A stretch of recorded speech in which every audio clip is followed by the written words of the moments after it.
Hello everybody, this is Alison on YouTube, and it is time to review the 6th Karnival deck that ever came out. This is the Karnival Ryujin deck.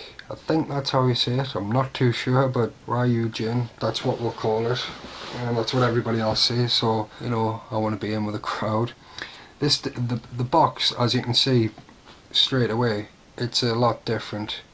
You know, you've got the word bicycle up the top, you've got Karnival Ryujin playing cards down the bottom, and then you've got this pretty cool looking Chinese, like Japanese dragon entwined around the Ace of Spades this time, and then you've got this kind of like sunray pattern going on. Now that has been present in all the other Karnival decks. There's the Assassins deck, and the Renegades deck, or the Renegades and the Assassins.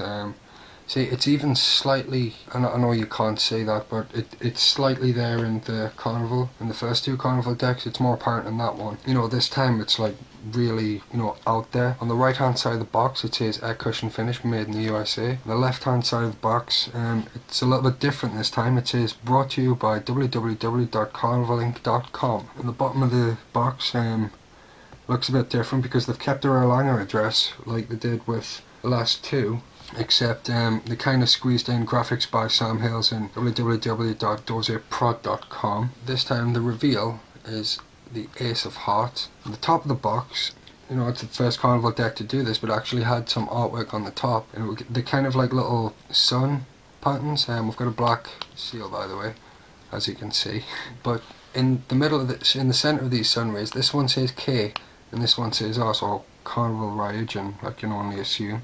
And then we've got that dragon guy coming back on the back of the cards there, again with the sunray patterns. It looks really cool. I mean, around the sunray you've got like little fire like illustrations along with your dragon. It's a pretty nice back.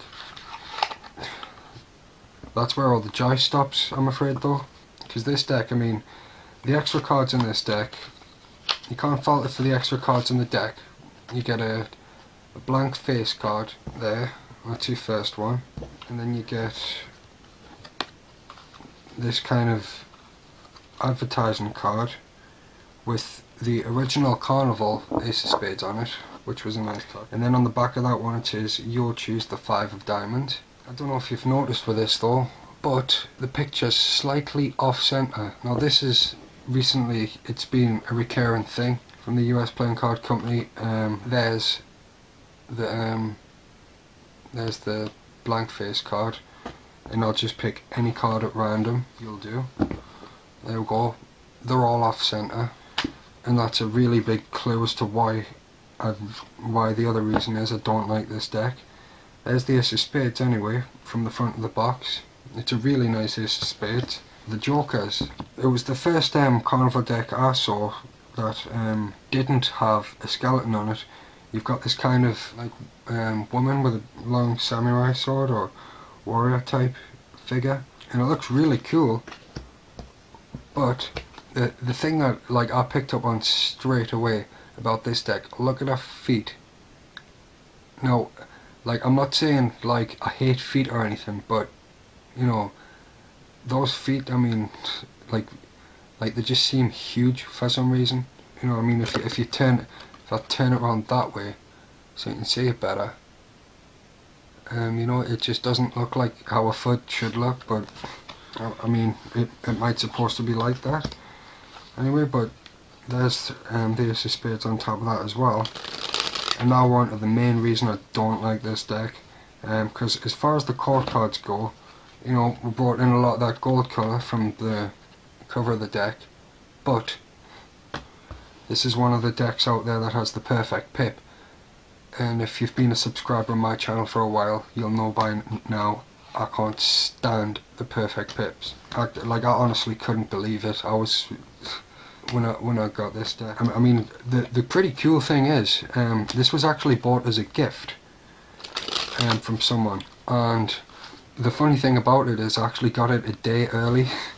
You know, I probably shouldn't announce that on YouTube, but like, I got this deck a day early. You know, that we have the Ace of Spades, we've done that. I mean, that colour's there in the court cards, but the perfect pip like really does me head in. You know, when you get something a day early, you know, and you're like, oh, get in, that's not supposed to come out till tomorrow, you know, and then you discover that there's like, you know, a certain you know, downfall about it. You know, I mean, it just makes you feel a little bit disappointed. I mean, I was really looking forward to this deck when it came out, because the first one that wasn't very skeleton-y, and first one Karnival decks anyway, and you know, like, you know, the designs are okay and that, but the fact that it's perfect pips, that it just put me right off. For example, there's the 10 of clubs. I'll show you the indices number. Look how close that is to the edge there. And I'll just turn the same card back around the other way and you'll see a big huge gap. You know, there's at least like a couple of millimeters difference there. As far as handling goes, it's not one of the best handling Karnival decks out there. You know, it clumps up, it greases up, doesn't really feel that nice. Ribbon spreads, I mean, ribbon spread's okay, but just the fans, you know, just like the finish on the deck kind of clumps it up and, you know, lets it down just that little bit more. So I'm gonna have to give this deck a 7 out of 12, which is you know, it's not the worst mark a deck can get, but it's, you know, it's getting there. That's it for the Karnival Ryujin deck review anyway. Comment, rate, subscribe. If you've got any questions, don't hesitate to ask. I'd like to thank you for watching my video, and I'll see you next time.